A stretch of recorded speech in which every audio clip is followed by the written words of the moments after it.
Hello everyone and welcome to this week's short commentary of a game that was played in 1997. This is part of a series that was published in about 2008, 2007 and 2008. It was the top 50 selected brevities that was supposed to be the best from 1956 to 2006.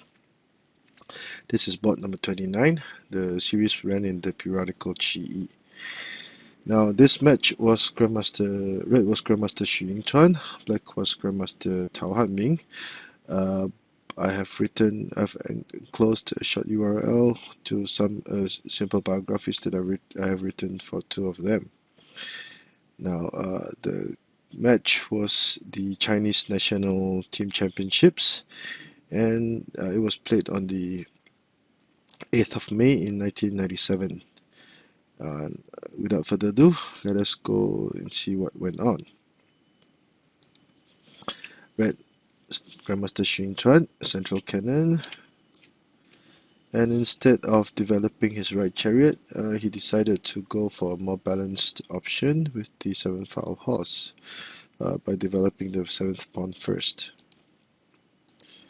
So Red would opt for a more balanced approach to the game.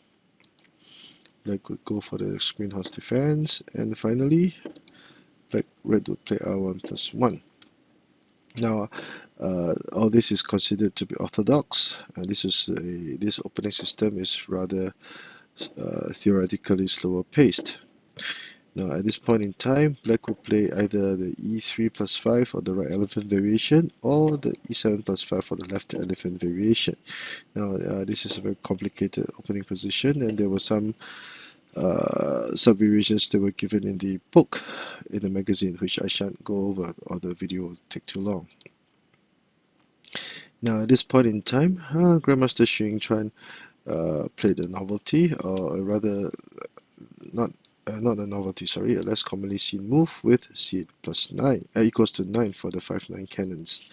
Now, usually, R1 equals to 4 would be played, and that would lead to 3 other major variations, lead to very complicated situations for both colors. So I shan't go over these variations. C8 equals to 9 was played in the game, and because Red had voluntarily given up the pawn rank, Black decided to play C2 plus 4 to target the pawn and attempt to muster some pressure on Red's right flank. And Red continued as planned with R9 equals to 8, and Black played C2 equals to 7. After this game, since it was played by Grandmaster Xu Yinchuan and Grandmaster Tao Hanming, this game caused quite a stir, and future analysis suggested that R1 equals to 2 was a better move. Again, a few years later after this game was played, it was suggested R1 equals to 2 was better, and Black would actually manage to gain a winning position. Say 1, 2, 3 versus 1, 2, 3, 4. So this was a match that was played in 2007 in the Chinese A-League. So the variations are a little bit long, I shan't go over them.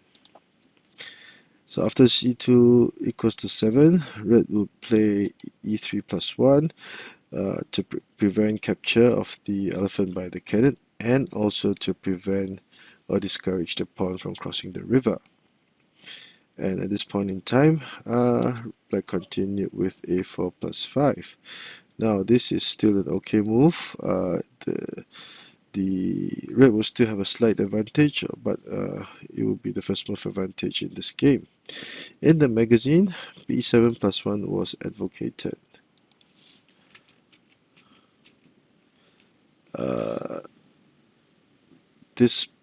According to the comments in the magazine, this position would have been much more superior for Black, because the black pieces on the left flank will now be prepared to charge and attack right flank. Now, however, I ran through the position. So far, this would still be an okay situation for both colors. We will still enjoy the slight advantage. Now, r4 plus 5 was played, and red immediately chose to attack with r8 plus 7, which black protected with r1 equals to 3. In the magazine, h7 plus 8 was suggested to be a viable alternative, but after running through this a position in my computer program, I found that it was still acceptable.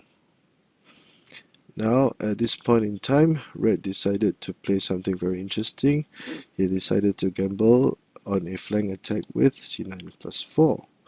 This red cannon will attack from the edge file, and it will now threaten the central pawn and also potentially threaten to attack black from the bottom rank. Now this will apply much pressure on the black camp. Now I ran this position through my computer program and found that it would still be a rather even situation, and this move was not actually as good as made out, because red would only enjoy a very slight advantage, and sometimes black would even gain the upper hand or wrestle the initiative away in some of the variations.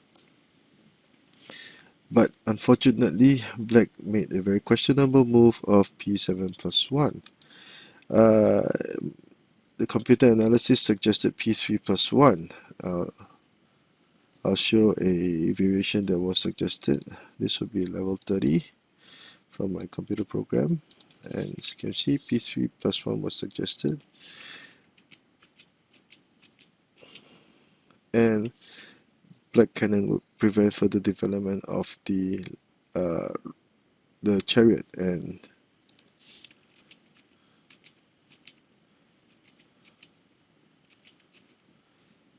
black would still have a very playable game. In fact, black would enjoy a slight advantage of about 30 to 50 points. So this move was questionable. Once this move was played,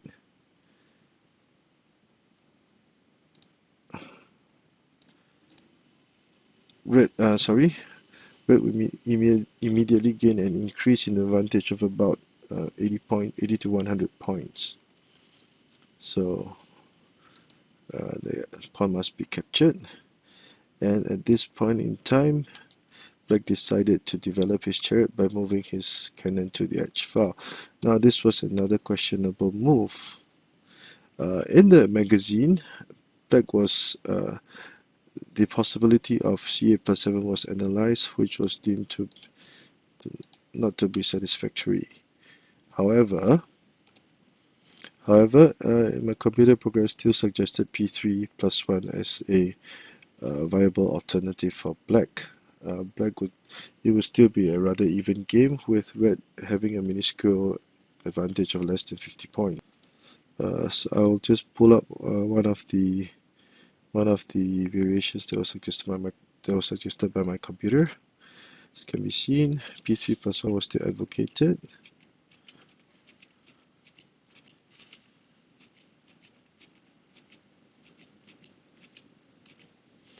And black would basically still have a very playable game. Red would have a slight advantage with the piece-kind combination, and also the pawn advantage, but his chariot would be closed, and black would have much more open space to move with his chariots to terrorize the red camp. So this would still be a very playable game, and red would have only a slight advantage of about 50 points in most of the variations.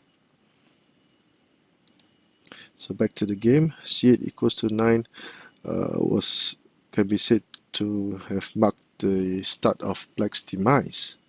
So because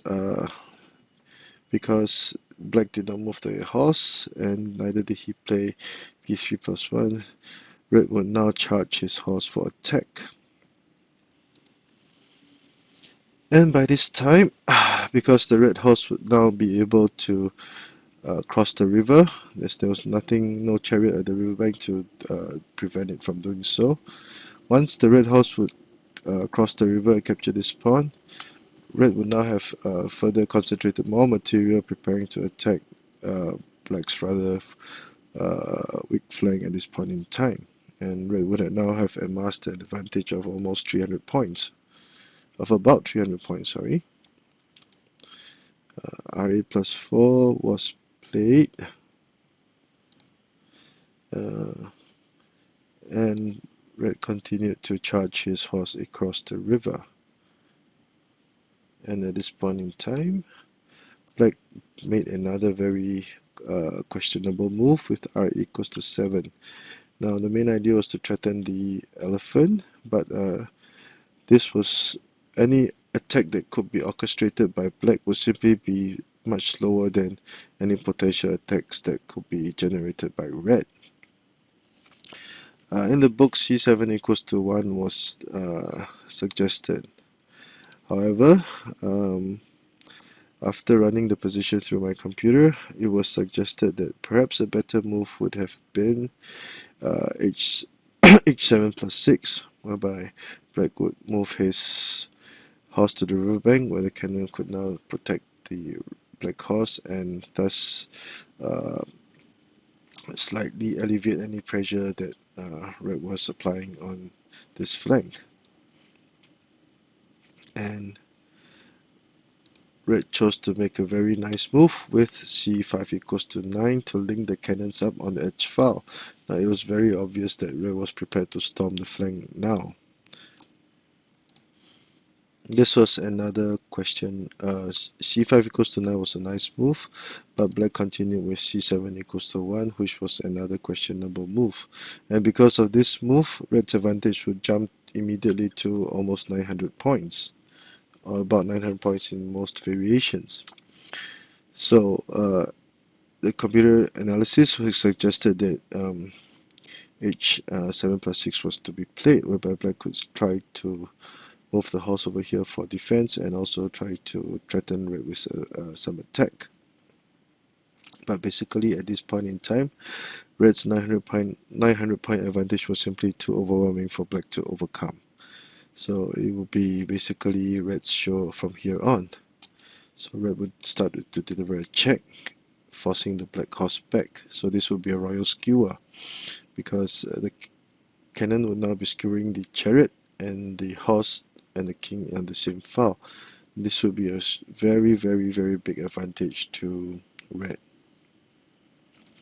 And red continued with r8 minus 4. There are other possibilities, and black chose to play r7 plus 1 to try to trade material.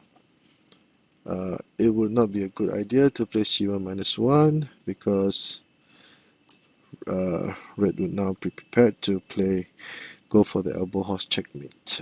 So let's say material was traded, checkmate.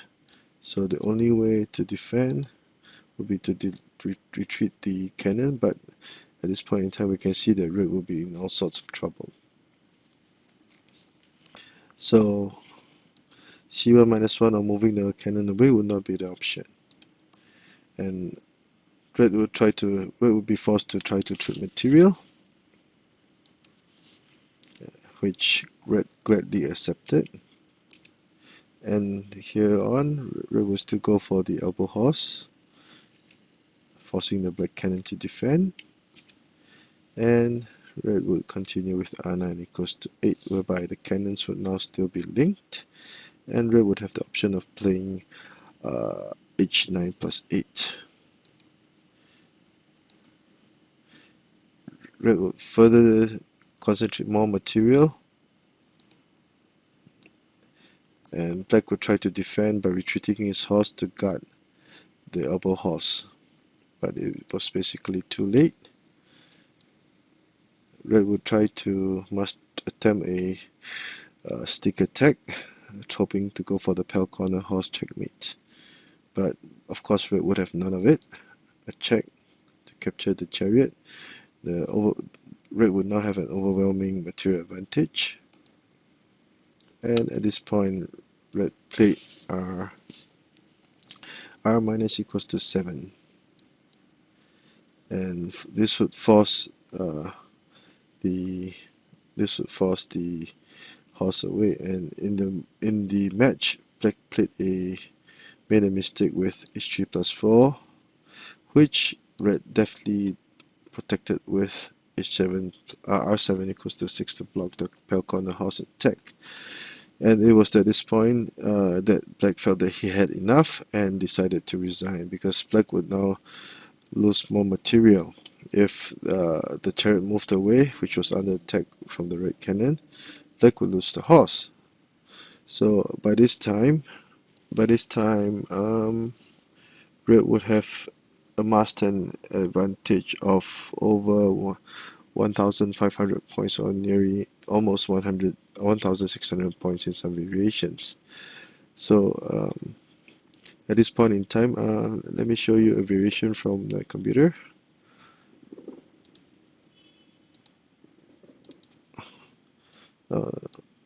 This would be generated at level 31, which is quite high.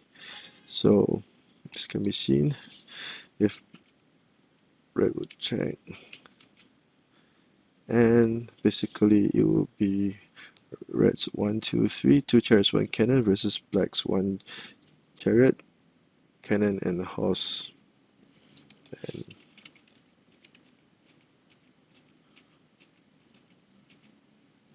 this can be seen. The red chariots will slowly tear apart the black defense and gain more material, and basically this was about it.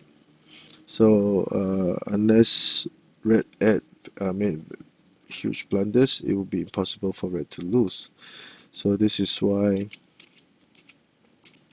black resigned, seeing that it was hopeless. There are many other possible variations from my computer program, but you get the idea. It was basically a hopeless situation for black now, and that was why he resigned.